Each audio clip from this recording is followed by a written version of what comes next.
Buongiorno a tutti e buona domenica dallo chef Andrea Finocchiaro. Oggi per la rubrica Sapori e Tradizione presenteremo la ricetta insalata di pollo e verdure croccanti. Ingredienti per 4 persone: 300 g di petto di pollo, 50 g di piselli lessi, 50 g di pomodorini, un cetriolo, una carota, un peperone.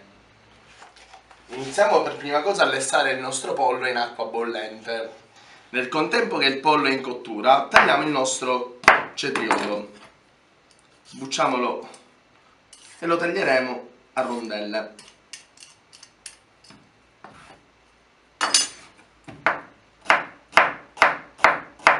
La stessa cosa faremo con il nostro peperone e la nostra carota, tagliamoli a cubetti e li aggiungeremo insieme al nostro cetriolo.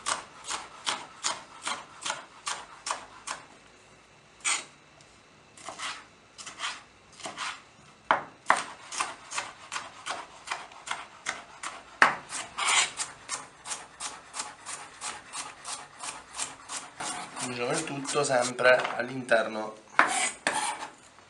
della nostra bacinella. Aggiungiamo anche i nostri piselli precedentemente lessi e il nostro pomodorino sempre tagliato in 8. Aggiungiamo anche il tutto e controlliamo se il nostro pollo è cotto. Il nostro pollo è cotto e lo taglieremo a julienne.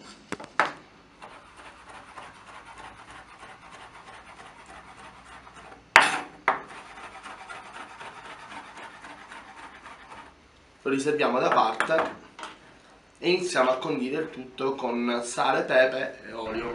Integriamo le nostre verdure con sale insieme al nostro pollo, un pochino di pepe nero e del prezzemolo. Aggiungiamo dell'olio e mescoliamo il tutto. Procediamo adesso ad impiattare la portata. Mettiamo di base le nostre verdurine croccanti, un piatto colorato e molto estivo,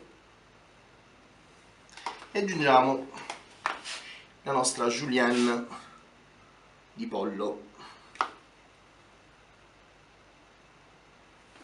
Completiamo con del prezzemolo tritato e un filo di olio extravergine d'oliva.